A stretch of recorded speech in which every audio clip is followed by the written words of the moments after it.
What up? What's happening? What's going on, ladies and gentlemen, boys and girls? We are in effect.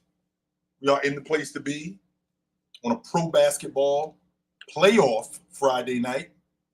We are in effect. Check us out. What's going on?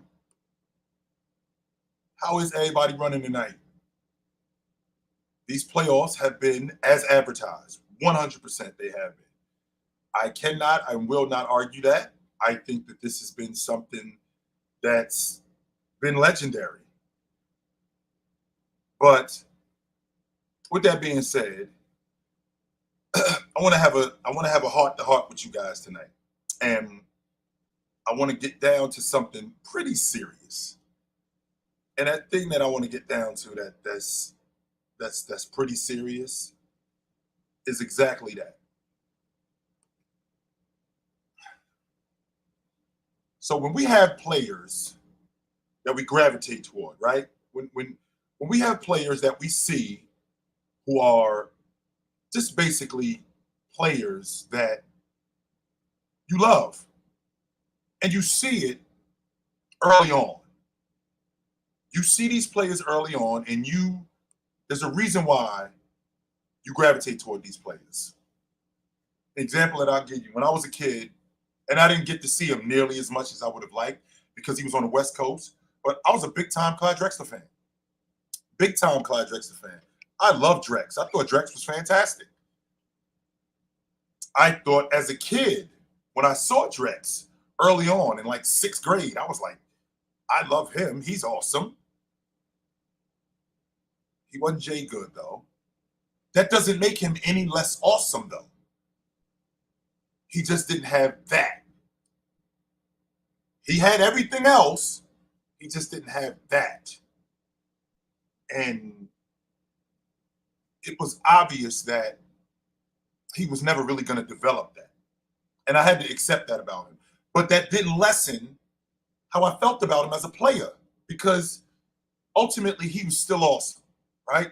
Ultimately, he was still the high flyer, the finisher at the rim, the defender, everything that I loved in a ball player. He was all of those things.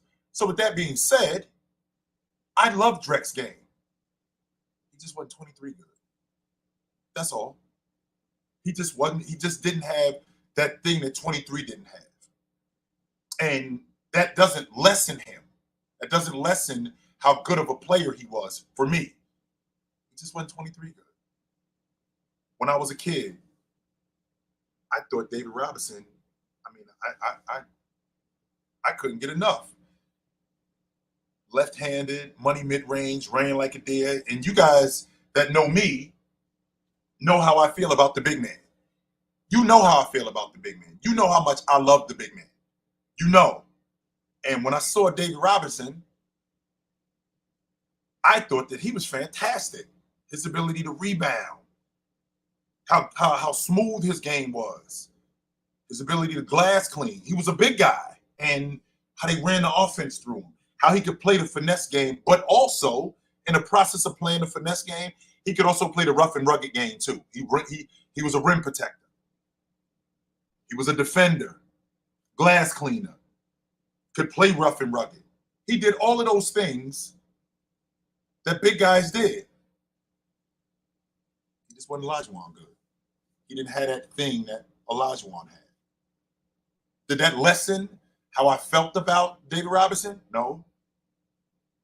I still wore the sneakers. I still wanted to be a big man because of guys like him, because I loved everything about his game.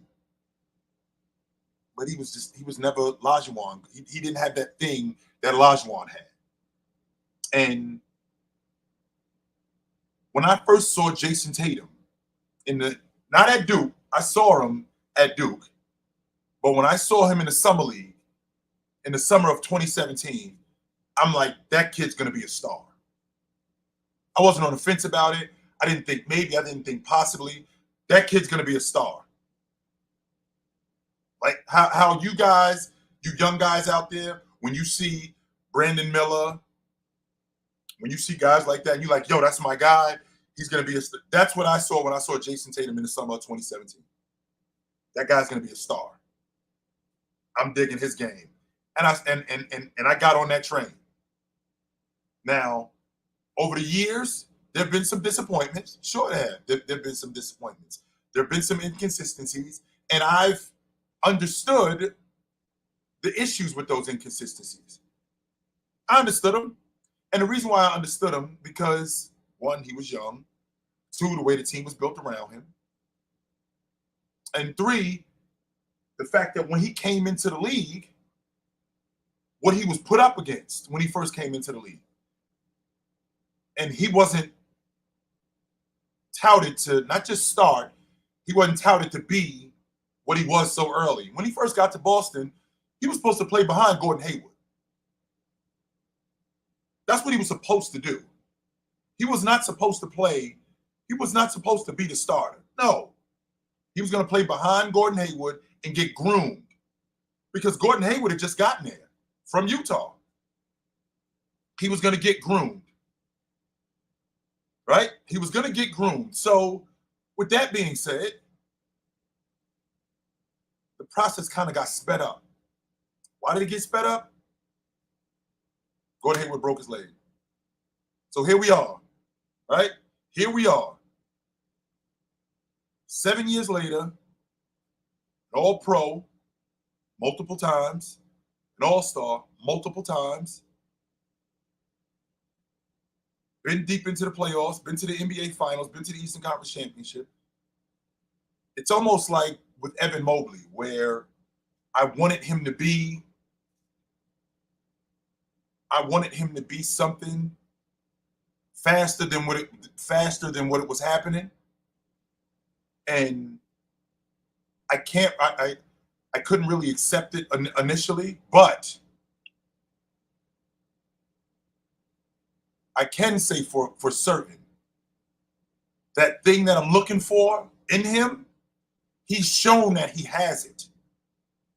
That thing that I'm looking for when I watch those other guys, he's shown that he has it. The problem is, all right? The problem is he hasn't shown that he can display it on the regular. That's where the separation comes in. So, as good as Dwayne Wade was, he had that thing. He had it. It was clear that it was there, right? It was obvious that it was there. He wasn't 24 good, though. 24 had that one thing that you can't teach. He had that one thing that no matter how many jump shots you shoot, no matter how hard you go, he had that thing that you can't teach. And that's to stay in the gym. That's to keep going. That's to not let anybody off the hook, ever. Don't let him off the hook. Don't keep going. Pound him into the ground. Russell had it. Chamberlain had it. Bird had it. Magic had it. Jabbar had it. Do I think Jayson Tatum is going to be an all-time great? Yeah, I do. But it's difficult when I watch him shoot sidestep threes off the dribble against Jonathan Kuminga, who at the time was a rotation player. That's hard. That's hard to watch. It's hard to watch him when I see his game and I see how he can get downhill. I seen him finish at the basket where he's dunking on guys. I'm thinking that's something that should be that's something that you should be doing regularly. That ain't something that should be a highlight. Like, whoa, did you see that? No. That should be something that should be expected. That's something that's something that I should get from him. And because of that, because I don't, it's disheartening because I see it. See, when I watch Evan Mobley, I see it. And I know it's there. That thing. I know it's there. Because I've seen it in other guys. That thing with that thing I talk about that's there, I know it's there. And when I watch guys like Evan Mobley, I know for a fact that it's just a matter of somebody bringing it out of him. Pau Gasol had it. It was Bryant who had to get it out of him. That's what mattered. It wasn't just him having that dog in him. It was other people having to bring it out of you. It happens. It happens. As good as Bryant was, Shaq brought that dog out of him. Shaq brought that dog out of him. As good as Scottie Pippen was, Jordan brought that dog out of him. I think that I think that there are players who have it in them. It takes somebody else to bring it out of them. And once they bring it out of them, now we get to see who this guy really is. Ticket TV, what up, you chump? My man Ticket in the house. I just want to shout out my man Ticket real quick. My man Ticket in the house. What up, chump? You ain't get enough of me earlier today? Uh-huh. You ain't get enough of me today? I gave you the business earlier today. You want some more? I'll give you some more, chump. What you talking about? I thought I already gave you the business earlier today. Definitely can give you some more if you want it. Definitely could give you some more if you want it. But with that, right? You need guys. I feel like I feel like when a guy's got that dog in him, you do need guys to bring it out of you more. You either got it or you don't have it. I don't think that people can put that dog in you anymore. When I watch Jayson Tatum, I feel like he has that dog in him. I think that he needs somebody to bring it out of him. I'm on record saying that I'm coming into practice. I'm starting to fight with him. I am. I'm probably going to get reprimanded by management. I will.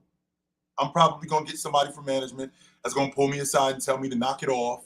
That's going to tell me that I need to calm down and I need to lay off the kid. But ultimately, yeah, I'm starting him and DeAndre Ayton. I'm starting to fight with you 100% because I see it.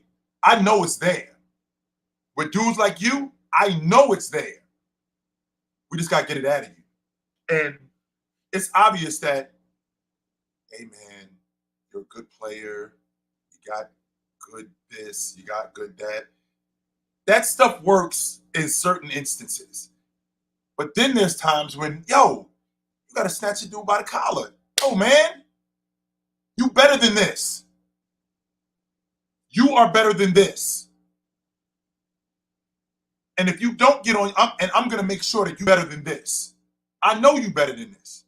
I'm not on the fence about that. I'm not thinking maybe. I'm not thinking possibly. I know you better than this. And I know for a fact that Jayson Tatum is better than this. I know he is. I don't think he is. I know he is.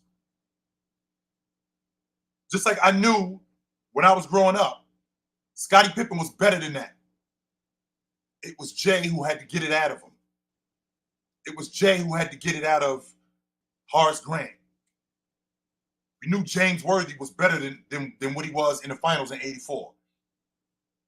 It was Magic. It was Jabbar that had to get it out of him. You better than this. You better than that. It was Pat Riley who had to get that thing out of him. Had to. Otherwise, he was just going to be okay. And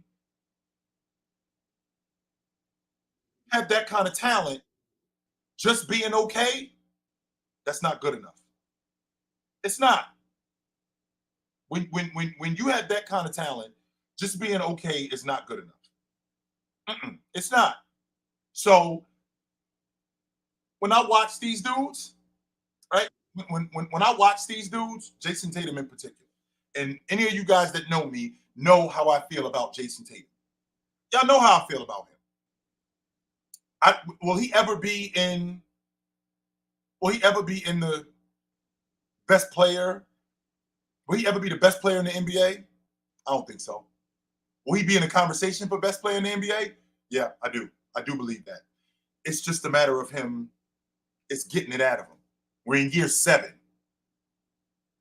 We're in year 7. And you got to be better. I think he's playing good, though. It's not like he's playing bad. He's just not scoring the basketball as well as some of you guys may like. Now, with that being said, it's kind of a double-edged sword because if he goes for 35 and they lose, see, I told you he couldn't carry. It was empty. I told you he couldn't do it. It was empty. I told you he couldn't get there. It was empty. But when he is doing what he's doing, where he's as good as he is all around, nah, that ain't good enough. I'm down with this kid. I think he can do it. He might not have that thing that you see from Anthony Edwards. He might not have that. No, he might not have that. But he might not have that, but I can tell you right now, he definitely got the other stuff. Definitely. I believe that. Definitely got the other stuff. I think my man is here. So I gotta give me a second and I'm gonna get right back with you guys. Right? Give me a second, I'm gonna get right back with you guys. Man, what up? Shut up, man. What up? 10 minutes. I got 10 minutes for you, man. Man, shut up, man. I heard you here lying, talking about some Shaq bought it out of Kobe. How Shaq bought it out of Kobe? He ain't win nothing until he played with Kobe.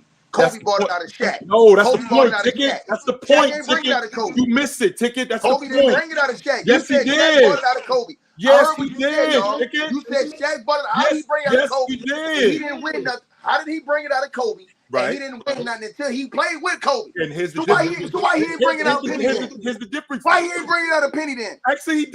Why he ain't bringing out a Dennis But he Scott? did though, Ticket. Why he ain't bringing out a He lost. He did. And let me ask you this question. Let me ask you this question. And this is the manipulation that people talk about with you, Ticket, because you I ain't manipulating nothing. Yes, you are. Yes, you are. Let me ask you a question, Ticket. Why? Answer this question for me, Ticket. Why did they win? Why? Explain why they won, Terry. Explain why they won, Ticket. Because Kobe got on Shaq's ass. That's why. No, try it again, Ticket. So why he ain't win with Eddie Jones number 4 then? Ticket, there's the difference. The difference is he needed Bryant to be that. Why he didn't win with Eddie Bryant Jones? wasn't that. No. Since you said he bought it out of Kobe, why he ain't bring it out of Penny? Why he ain't bring it out of Dennis Scott? Why he ain't bring it out of Nick Anderson? Why he ain't bring it out of Horace Grant? Why he ain't bring it out of Eddie Jones? Why he ain't bring it out of goddamn Cedric Ceballos? Why he ain't bring it out of Nick Van Exel in LA? Before Kobe started playing, why he ain't do it then? The reason why is because none of them dudes was Bryant. Man, you're lying, man. None of them dudes was Bryant, Ticket. You're lying, man. Eddie Jones, Ticket, listen. Pay attention. You're not listening. Listen. No, you're not. No, you're not. You saying why he didn't bring it out of Eddie Jones? Eddie Jones wasn't Bryant. He didn't have that thing in him that Bryant had. He didn't. Why didn't he bring it out of Horace Grant? He actually did bring it out of Horace Grant. They ran into the Bulls. What are you talking about? They ran into the Bulls. They ran into he won with Jordan? They ran into right. Horace Grant won with Jordan. And Jordan brought that out of him. Right. So why Shaq didn't bring it out of him then? Shaq in year 4? That's not the same Shaq in year 8. You the same one. Hold on. You the same one. It's not the same guy. This is ridiculous. You're the same one today till LeBron peaked in year 5. No excuses, man. You know you're ridiculous now, Ticket. What was Shaq putting up in year? What was Shaq putting up in year 4? What was Shaq putting up in year 4? He wasn't the same player, Ticket. That's wrong, and you know that's wrong. What was Shaq putting up in year? Hold on, but what was? I don't give a damn what you say. You can't. What was he putting up in year 4? Yes, he was putting up. What did he put up? I think he was like 26. Right. So why he ain't? So he was there. Why he ain't bringing out? No, he wasn't. No, he wasn't. So Shaq in 1995, Shaq in 1996, he's the same dude in 2000, the 30 and 14 dude. That's the same dude. So why he didn't? So this is what I'm talking about. So hold on. So when he went to LA, hold on, Ticket. This is where you're wrong at.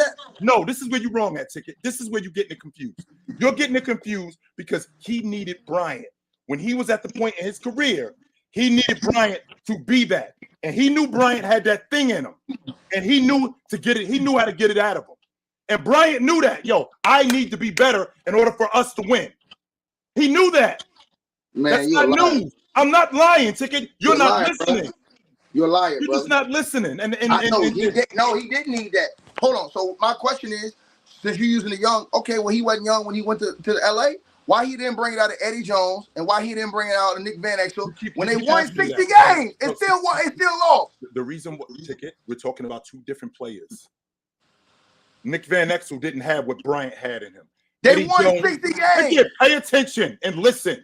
They won 60 games. Right, and you know why they won 60 games? As good as they were, you know why they won 60 games? Off the strip of arguably the best big man in the league. Man, Eddie so Jones was an all-star.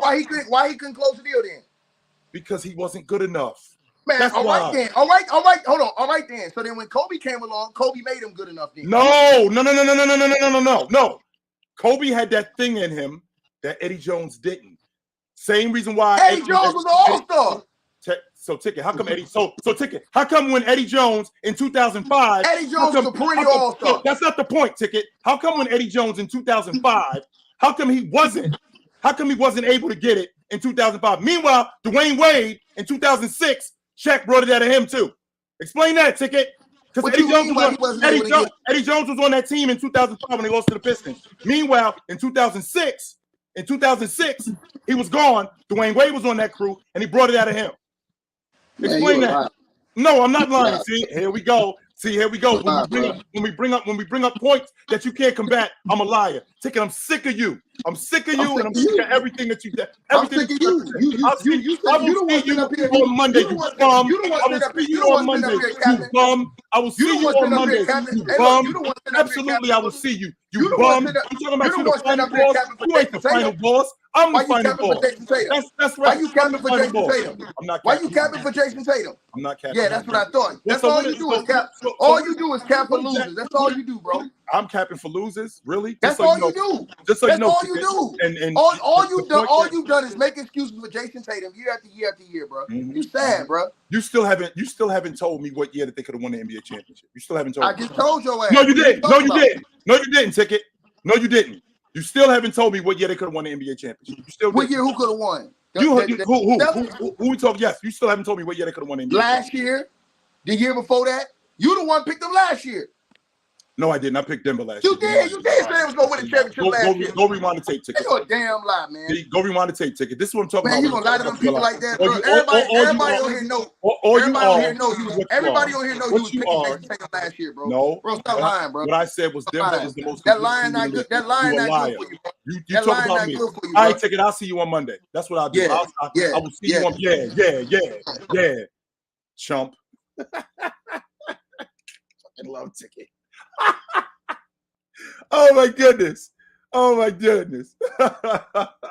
That's my man, yo. That's my dude, Ticket TV. Like I was saying.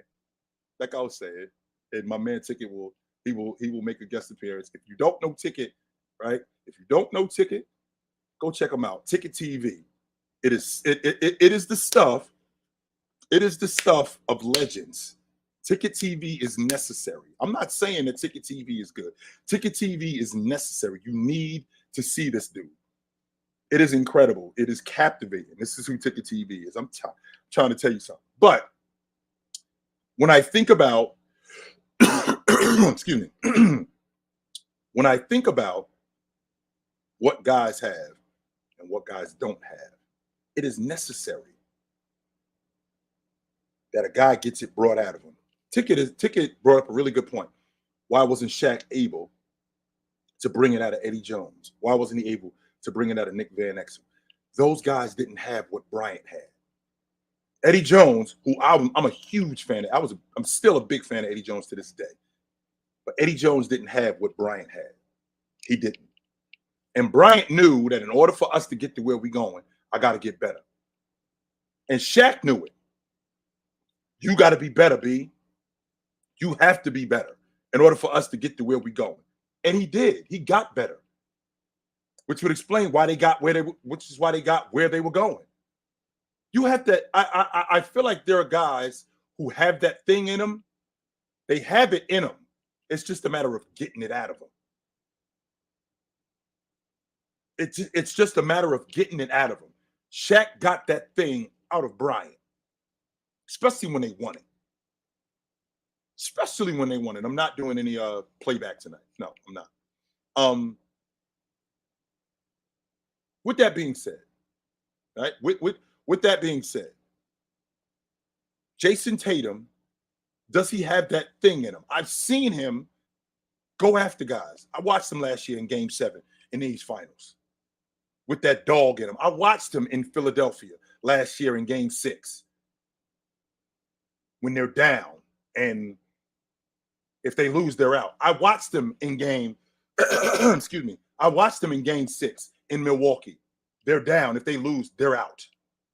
I watched them when they played, excuse me. I watched them when he played Brooklyn in 21, and they're about to get swept, and he puts 50 on Brooklyn. He's got that thing in him. It's just he hasn't had anybody like Jordan who could keep him in the gym, who can teach him how to be that. I think he has that thing in him. He just needs somebody around him regularly to bring it out of him. And he doesn't have that. That's the difference. I think he's got that thing in him. I don't think he's one of those players who's never going to be what I think he's going to be. I just think that he needs somebody to get that one thing, that thing that Anthony Edwards has in him, right? That thing that Bryant had in him. That thing. I think Jayson Tatum has it. He just doesn't have anybody to bring it out of him. And I think that's the difference. That's the difference right there. If he had somebody like that to bring it out of him, I think he'd be so much better. So much better. I'm not off the Jayson Tatum train. I'm just accepting more and more as time goes on. I'm just accepting who he is. I'm accepting who he is. And I feel like great players, they all have it. They all have that one quality. It's just a matter of who's got more of it, who's got the bigger fight. Like Bryant, for example. I keep bringing up Jay, right? I keep bringing up Jordan. I keep bringing up Jabbar, right? I keep bringing up Magic, Lajuan. Like Lajuan had that thing in him. Rudy Tomjanovich bought it out of him. And not everybody, it doesn't work with everybody, the forceful approach. No, that doesn't work with everybody. Tim Duncan had that thing in him. It was just it's just a matter of how you bring it out of him. It was Rudy Tomjanovich who made it clear to Olajuwon, you the baddest mother you know what on the planet. You can take this guy wherever you want. You could get whatever you want with him. We are going as far as you take us, big fella. We're going to ride the Hakeem Olajuwon train. And he's got guys with him who also see that too. Kenny Smith, Vernon Maxwell, Otis Thorpe. They know it. And they make it clear to Olajuwon, big fella, we riding with you. You take us there. And he didn't need a Jordan ass kicking. No, he didn't need that. He needed that other encouragement. Big fella, we here with you. We're riding with you. You're our leader. We going with you. And when you get that type of encouragement, you see what happens. Same thing with Tim Duncan. Tim Duncan wasn't a rah-rah guy. No. Tim Duncan's not a rah-rah guy. Tim Duncan's not a in-your-face type of dude. No. As mild-mannered as Tim Duncan is, he was a killer. But it was Greg Popovich who brought it out of him in a different way. Greg Popovich wasn't the rub your back, hey, Tim, listen. You have to be better. No, He held him accountable. Big fella. This rebounding isn't enough. You got to be better. Big fella. You got to score the basketball more. And it wasn't, you suck. No. No, it wasn't that. It was not that. It was constructive, right? It was constructive. And because it was constructive, it worked. It worked. And to watch a guy like Jayson Tatum have to be that guy, I think it's dope, to be honest with you, because I really get to see who he really is. And I feel like he needs somebody to bring that thing out of him because he's got it. I'm certain that he has it. I'm not on the fence about it. I don't think maybe, I don't think possibly. He has it. It's just a matter of somebody bringing it out of him. There is no sense of urgency with him. He's the guy who's comfortable where he is. Not necessarily comfortable where he is. I don't want to say that. That's not true. He just doesn't have a guy that is going to make him be better than what he already is. Make him better. Yeah, I did say that, book boy. You going off these one playoffs. Keep your mouth shut and pay attention, goofy. Now, like I was saying, these playoffs are showing me,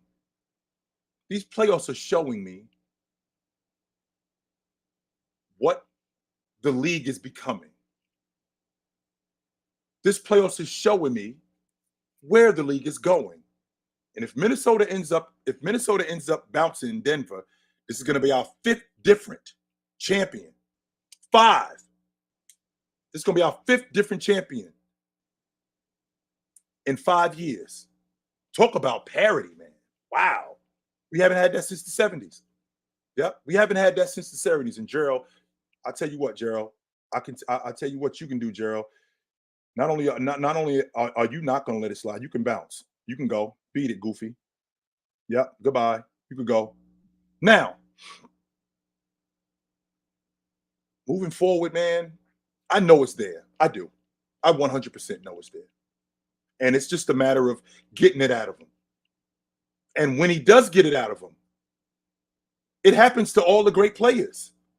I feel like it happens to all the great players. As good as Jordan was, he needed Scottie Pippen to get in the gym and be better. Well, when Scottie Pippen got better, that bigger dog came out of Jordan. And I'm not on the fence about this when I say Jayson Tatum is from St. Louis. And he ain't from the nice part of St. Louis. Let's be clear about that right now. Jayson Tatum is not from the nice part where the money is in St. Louis. No. Jayson Tatum is from where we might get our lights cut off part of St. Louis. He's from, I might have to watch my back, St. Louis. You can't be soft being from that part of town. You can't be. And I know that a lot of you guys, when you see him, you get wrapped up in the light skin thing. Nah. I don't care how light skinned you are or what you're about. When you from that side of town, one or two things is going to happen. You either are going to get in or you're going to get out. Those two, it's not going to be, there is no in between. You either get in or you get out. And him being raised in that environment, him being raised around that, you can't sell me that he's soft. You can't sell me that he's soft because I don't think he's soft. No, it's just a matter of him having to get that dog that's in him. It's just a matter of him getting that dog that's in him, it coming out more than anything. I feel like that's the key here. What up? What up? What up? What up, sure you hear me? What's up, brother? I want to agree. I want to agree with you about Tatum. I think he has all the skills to be a number one. The thing is, if you're saying that something has to bring out of him, then I wonder if then the question is now, is he a number one option? On a team that is a championship ready team. I was thinking about it as well. I was thinking like, you're talking about the players, that had that in them. I was thinking, what players do I see that in that kind of, all right, now it's time for me to get what I need to get to. I need to win now. You had it in Michael Jordan. You had it in 1990 where he went to the Eastern Conference Finals against the Pistons, and you tell he was coming. And the next season, it was like, I'm gonna crush your throat. I'm coming back for you. I'm gonna kill you. You had it in Shaq to a certain degree, with even him closing out against the Trailblazers in 2000 when they came back from 13 points down. You could kind of tell there's that switch. And then they get into the finals and he just kills the Indiana Pacers.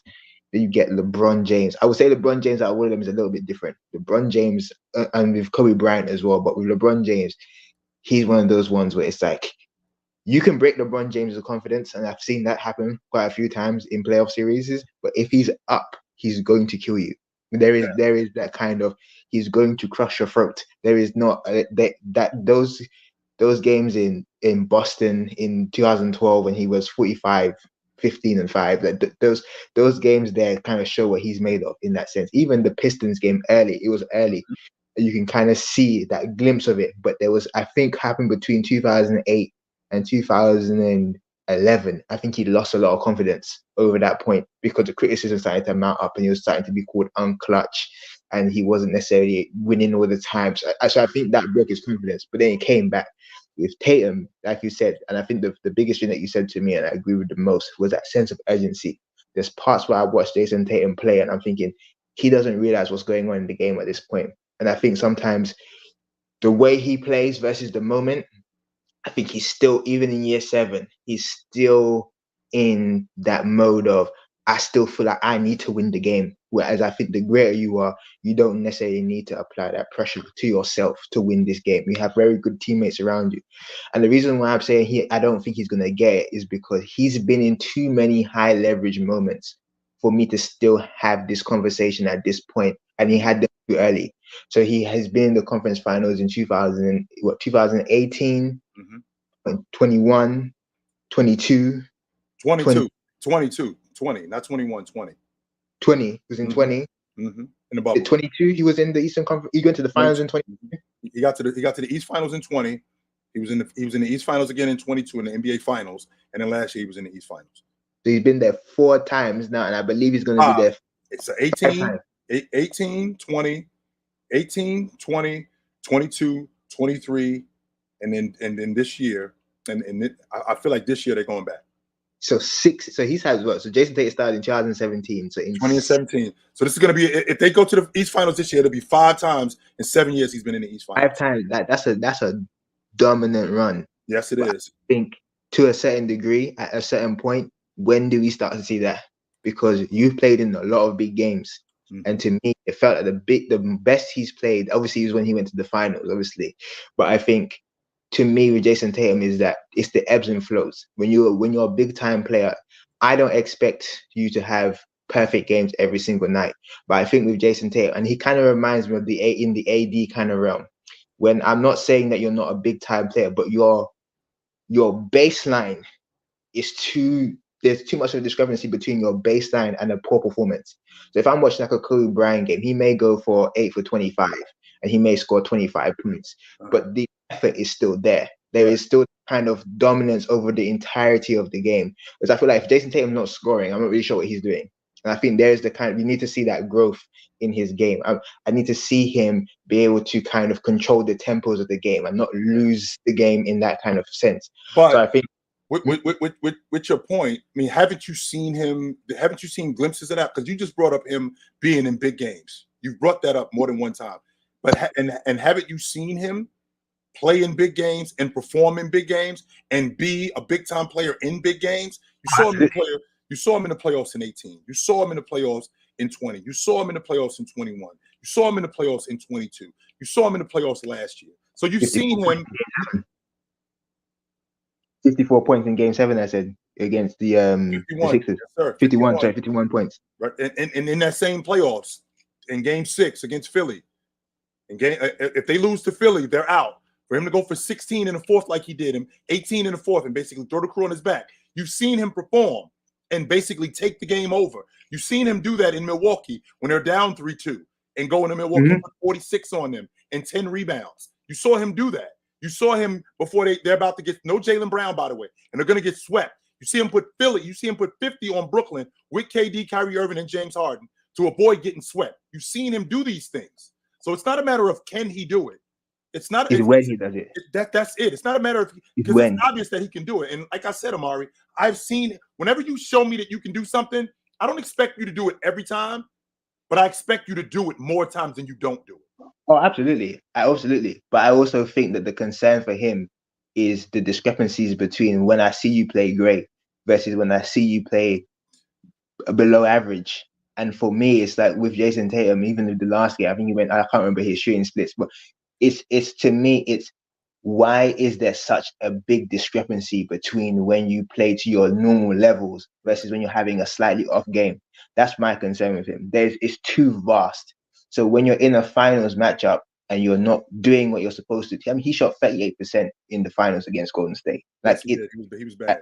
Yes, and he was terrible. And in the series before, he was fantastic, against Miami. And the thing is that why are we watching somebody who, and I think again, I don't like to necessarily always go to the intangibles debate, but I think when it comes down to Jayson Tatum can be relatively schemeful, and I think defenses do affect him.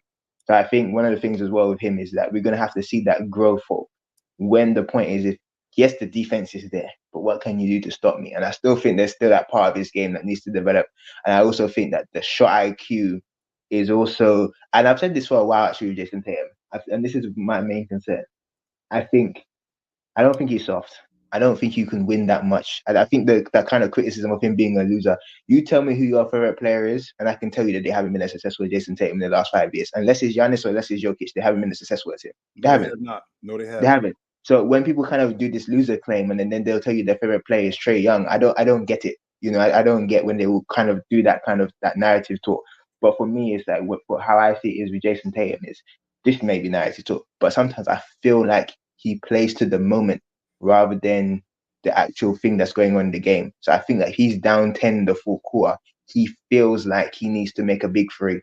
And that's actually what happened in the 2018 conference finals. If you remember, with Terry Rozier and the Boston Celtics, where essentially speaking, they were down 2, I think. And Terry Rozier drives in and he does like a step back three. And I remember the commentary saying, why did you do that for? They didn't need a free. And I feel like that's what Jayson Tatum does in moments. So it's going to be interesting to see how he plays over these playoffs. I don't think Cleveland is going to beat this team. I don't think they don't have enough. Cleveland, they don't. Donovan Mitchell is putting everybody on notice though.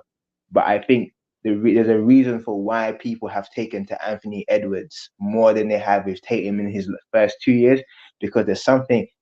Tatum is special, but with Anthony Edwards, there's almost something a bit. So he's so cerebral, and that's what Jayson Tatum is missing. He doesn't have the cerebralness, and that's the reason why I think people don't look at him in that way.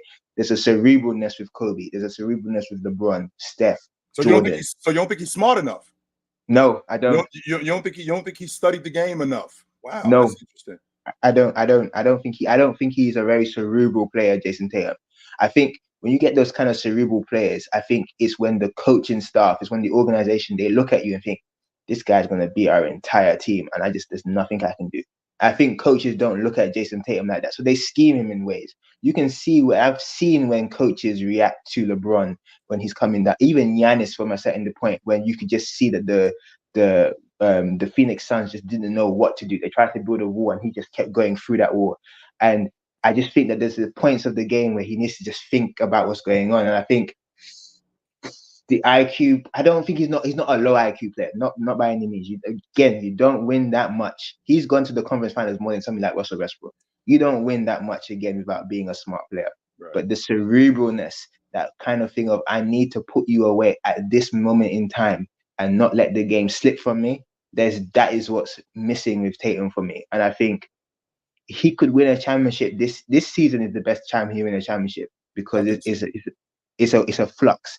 The Nuggets, in my opinion, we're gonna see his games in a couple of hours or so. I think they're gonna go out to the Timberwolves. I don't think that's much for a debate at this point. Unless they come back and win 4 straight, then I can see that. But in essence, I think the Nuggets are struggling to adjust against the T-Wolves, so they're gonna go out. Now then you have a young team in Anthony Edwards. If the Minnesota Timberwolves now go to the finals and they play, who would they play in the conference finals? They'll play either the Mavericks or they would play the OKC Thunder. If they play the Timberwolves in the finals, they can beat the Timberwolves. I think they can also beat the Mavericks. I think the problem is that the 2 guys that they're playing, if they don't beat them now, they'll never beat them. That's what that is. I will not argue that, Amari. I feel like if they're going to do it, this is the year to do it. I do feel like I will not argue that. I feel like if they're going to do it, if they're going to get it done, this is the year, because it's not going to get any less difficult than it is this year. And they're better than them. Yes. And the 2 guys coming up are better than the guy. They're better than Tatum. but I think they're not better enough than him. Like, I don't think he could have beat the Nuggets, but he can beat anybody else. And I think that's where it comes into it. It's kind of just quick point before I head out with it, but like with the San Antonio Spurs, if you look at the San Antonio Spurs, as good as they was, if you notice, every time they won a championship, there was a flux in the league. Every single time, it was when basically when they won it in '99. There was the Yep. lockout season in 2003 when they beat the Nets. Jason Kidd had just gotten traded to the Nets. The Lakers were kind of in a bit of a turmoil. They were in a bit of a transition when that happened. What I don't want to do is I don't want to discount what San Antonio was doing.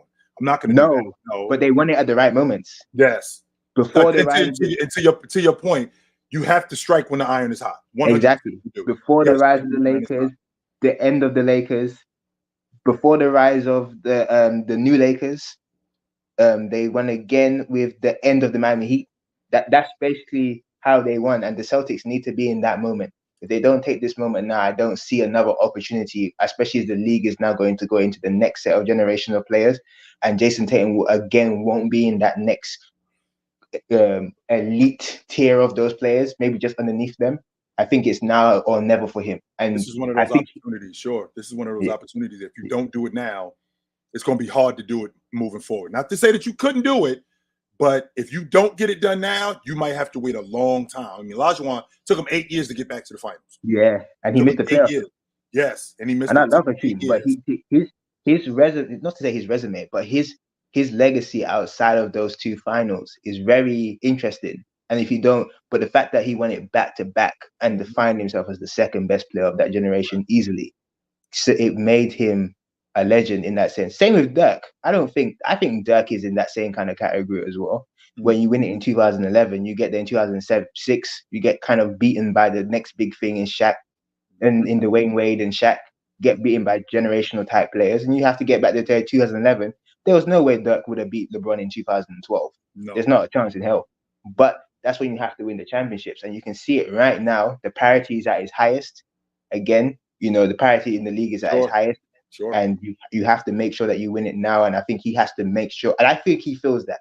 And I think the injury to Porzingis that's a concern. Huge concern. Huge. No doubt about it. Changes their floor. Anyway, I head out. All right, brother. Good to talk to you. Take care, Jim. What up? Hello, can you hear me? Yeah, what up? Chill, I think one of the biggest things with JT is that I didn't like what he said in the post-game interview. I got this vibe of a guy who really didn't care what he was putting up. Like, did you get that kind of feeling too? No, I didn't. I did agree with him in the ass. There is a sense of urgency that I don't think is there yet.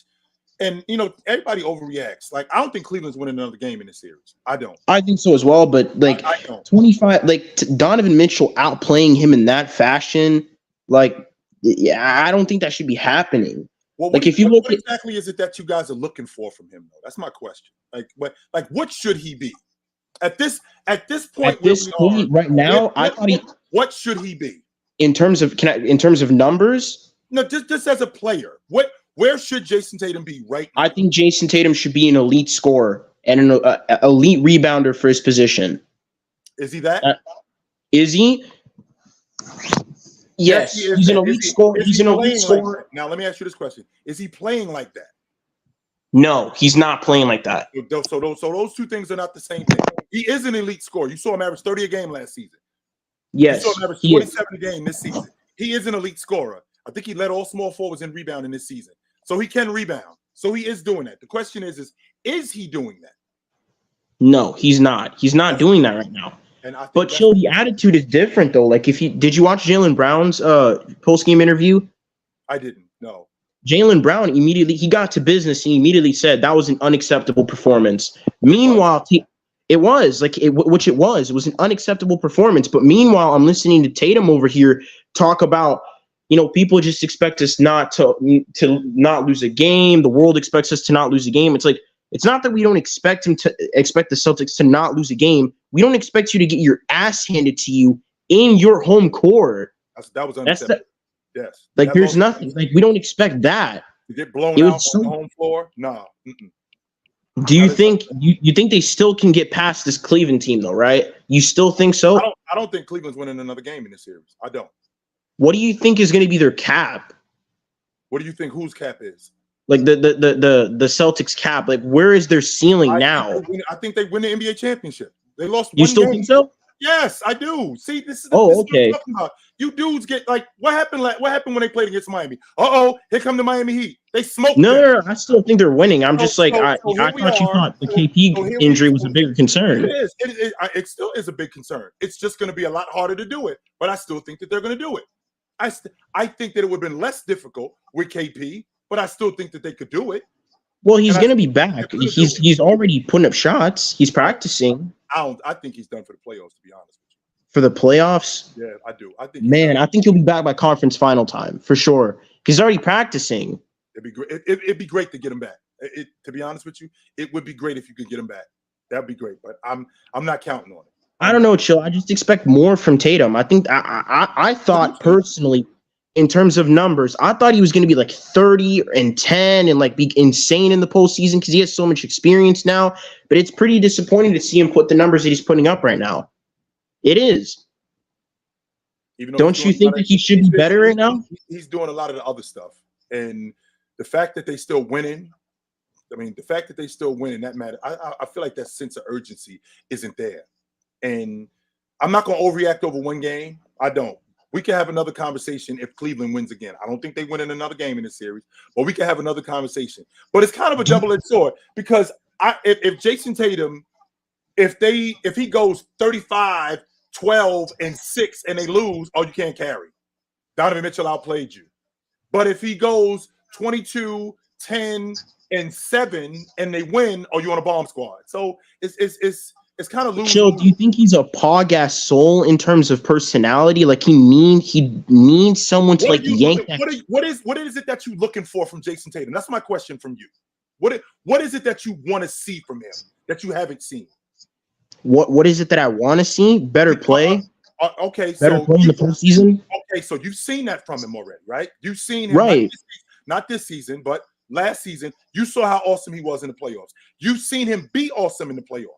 Okay, yeah. So why are you alarmed by what you're seeing right now? Do you think he can turn this around? Yeah, I do, but I mean, right. Let me give you an example. Last season, did he play bad in the first round? Did he play bad against Atlanta? He was all right. He wasn't great, but he was good. But he was good though, right? He was solid. You think he was good in the first round against Miami? You think his shooting splits were good? Yeah. So because he's not shooting the basketball, he sucks. Okay, he's not scoring very well. Okay, I can get with that. But I think that there's such an overreaction to this dude because it's not like he's completely terrible. Okay, he's not shooting the basketball well. He can turn this around because you've seen him do better. Have you not? Yes, I have. So what exactly is it that you want? Do you? Okay, I want the consistency. There you go, consistency. I'd like for him to do it on a consistent basis. That's what I want. That's what we talk about. I'd like to see that on a consistent basis. I don't want to see a 35 and 12 game, and then the next game it's like 22, 7 rebounds on piss poor shooting splits. That's not what I want to see. Me neither. Because I know he can be that good, right? I know we can put him in conversations like best small forward in the game. I know we can, but I'd like to see more consistency from him so we can actually make a better argument for him. There we go. That's what I want from him. And we can't right now because of what he's doing. We can't. Right. Wouldn't you like to chill? I would love to come in here and go, yo, Anthony Edwards, Luka, Shai Gilgeous-Alexander, you all take a back seat. I can't say that right now because of the way he's shooting the basketball. I can't. Right. So wouldn't you like it if he was shooting? He was putting up, like I said, 30, 10 good shooting splits, and we can actually have a conversation. To be honest with you, I don't think he's got to be 30 and 10. I don't think it's got to be that. I think if it was something like 27, 10 on great shooting splits, and they were rolling teams, I'm so loving that. I don't think it's got to be 30 and 10. We can't do that now because you're shooting bad. Luka isn't shooting great. Luka is not shooting great, but they're winning. And that matters. Nobody's talking about Luka's shooting splits. Nobody's talking about that. But that's fine. I understand it. Despite the fact that if Luka's offense isn't going, you're not getting much from him. Like he's not going to do anything on the other side of the basketball. That's besides the point. But yeah, chill. Like that's really it. I just wanted to get your opinion on what you wanted more from Jayson Tatum and what you actually thought of what was going on in that last game. Like why the Celtics really shit the bed. So I think I lost him. hello, can you hear me? I got you. Yeah, I just wanted to know like what went wrong yesterday is what I'm trying to get at. Like what went wrong? What went wrong? Well, first of all, what you stand on is your long ball shooting. I mean, that's been your staple the whole season. That's just who you are. And the fact that you go 7 for 33 on the long ball, and that affected everything else in your game. You didn't defend, you didn't rebound. You lost out on all 50-50 balls. Not only did you lose out on all 50-50 balls, you basically got out toughed. Donovan Mitchell got whatever he wanted whenever he wanted. Your drop coverage on Darius Garland was piss poor. You having Luke Cornett on the floor, I thought he was serviceable, but him in the pick and roll, that just doesn't work. It just doesn't work defensively because he's more of a rim protector and a rebounder. When you drag him that far away from the basket, he's not nearly effective. He's not nearly as effective as a defender, and that just doesn't work, right? That just doesn't work. And because that doesn't work, this is what you get with the Boston Celtics. They've got to be better. 100% they got to be better. I think you're up here wanting me to hold their feet to the fire. Yo, the Celtics sucked yesterday, Jay. They were bad. Okay, I got it. Are they going to suck on Saturday? Let's find out. How about that? No, I wanted to know like what was gonna. No, I don't think they're gonna suck on Saturday. I don't think they're gonna suck on Saturday. They sucked yesterday. They weren't bad. I wanted to know like what your thoughts were on yesterday. Like I don't like if this was cause for concern or anything. No, I don't. I don't think Cleveland's winning another game in this series. I don't. Understood, Joe. Nope. Well, all right, brother. Good to talk to you. I did say that, Max, and I still stand on it. And when did I say it, Max? You keyboard warrior. When did I say that, Max? I said that in the beginning of the season. I said that. So don't sit up here and say, like I said that 2 days ago. Dudes make me sick with that garbage, man. Y'all do. What up, Lee? What up? What up? Well, just like you, I'm not concerned about that Cavs series, but I will take a word from your vocabulary. The series doesn't start till the home team loses basically a home game. So it started last night. Yes, so I mean, even though I don't think the Cavs are gonna win another game in this series, I mean, it is what it is, man. But let me get to something that I know I'm gonna be 100% right about. The Dallas Mavericks being finishing this series in 5. I had him in 6. I had him in 6, but okay. I got him in 5, and let me explain why. Jason Kidd adjustments is absolutely impeccable. And we have to credit it to the fact that you know what he did yesterday in that game? He got Kyrie to come off the pill. How many times you keep saying that? Yo, Kyrie, you gotta come on. When the last time you seen Kyrie Irving have 10 assists in a playoff game? 11. When the last time you seen that?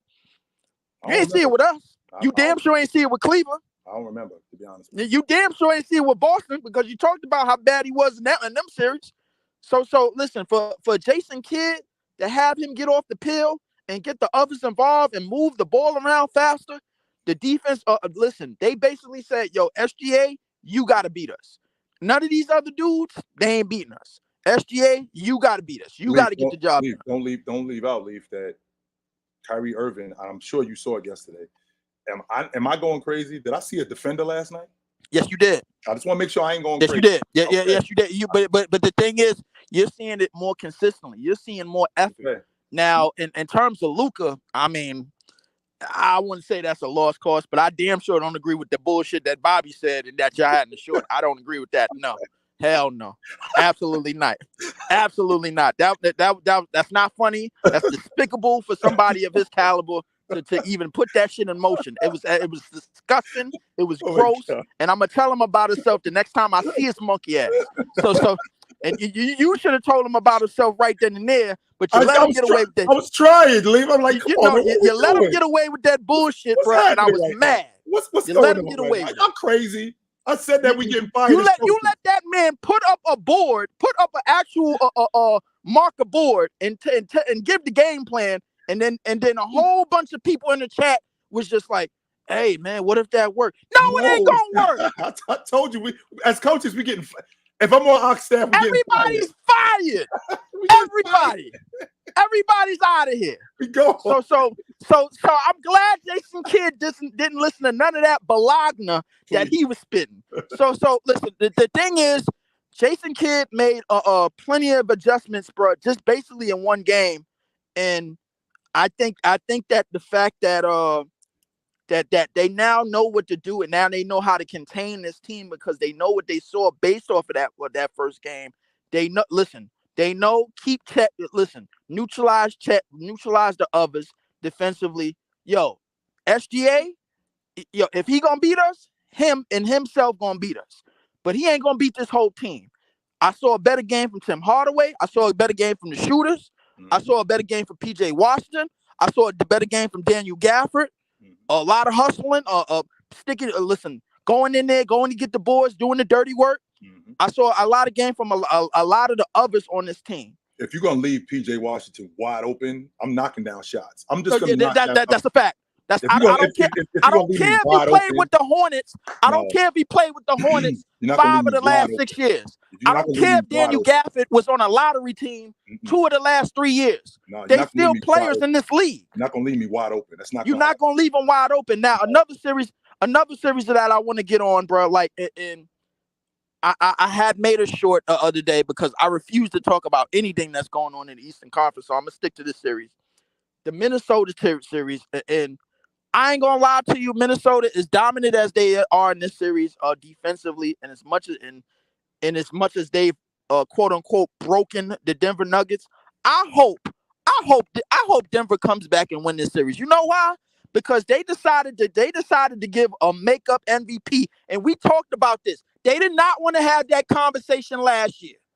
They didn't. And you know exactly what I'm talking about. They decided to give up that's our bad. Let's give you this MVP. They squared it. No doubt. Yeah, they squared it. And you know what's going to come back to haunt their ass? If Joker come back in this series, and win the whole damn thing again. Why would that haunt them? It would haunt them because I already know the agenda of why they gave it to him in the first place. But he still but it's not. It wasn't unwarranted though, Leaf. It's not like they gave it to him out of pity. No, we had to square it. But you definitely deserve the league MVP this season. It's not like we gave it to you we didn't just give it to you just to square it. We didn't give it to you like we picked your name out of a hat. We jerked you last year. You had a pretty good year this year, so we're gonna give it to you this year. No, he was still awesome this year. Yeah, but here's my thing.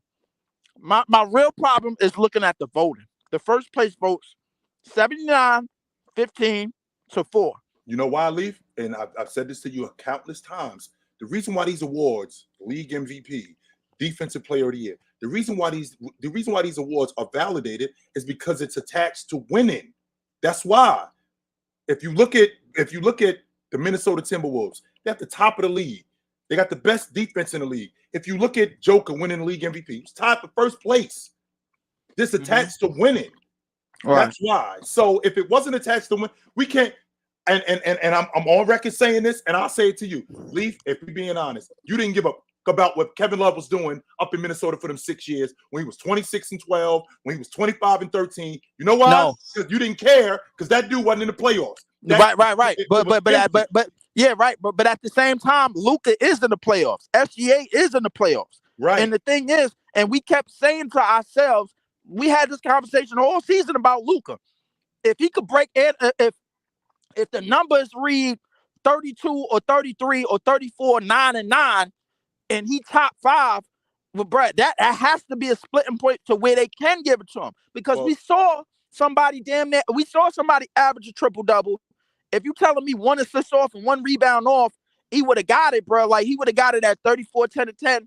That's what it would have took for Luka to get it at a 5th seed.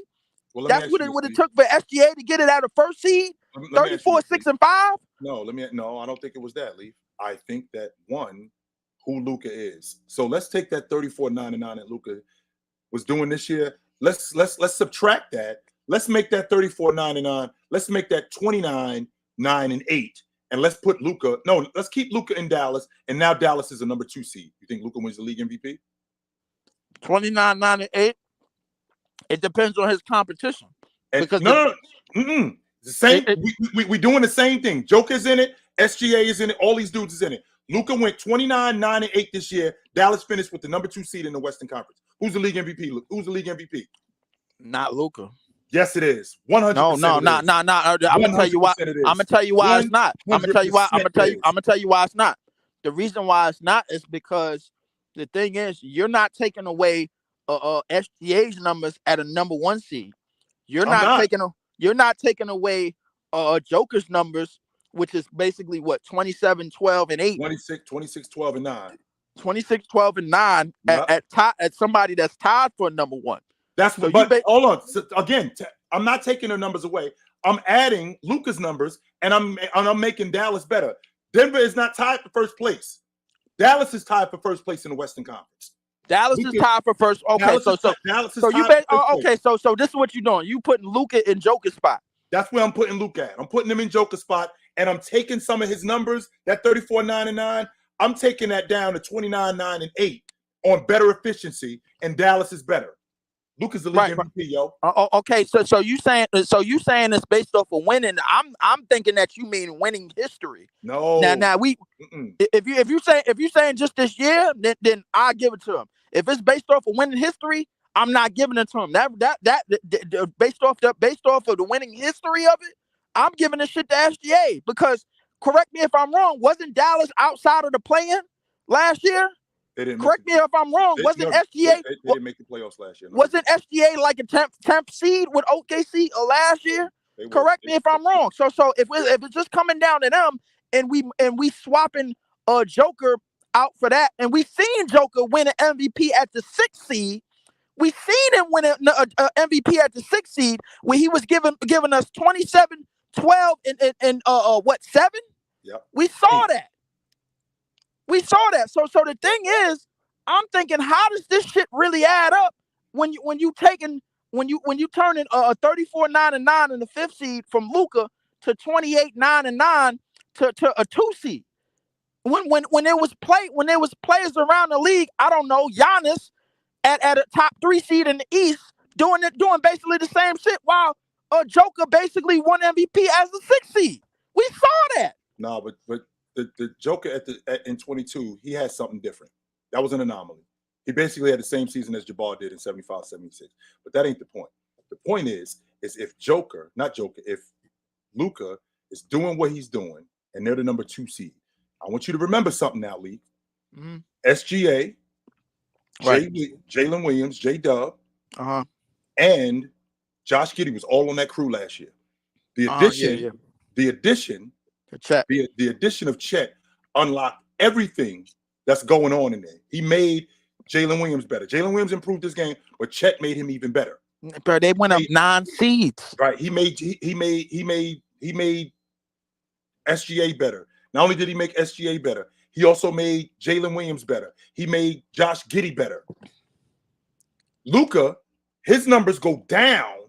Meanwhile, they get better. And when I say they get better, I mean they get substantially better. They go from a team that didn't make the playoffs last year to a team that's a number 2 seed that's tied for first place. And Luka is almost averaging a triple-double considering everything that he had done previous to that.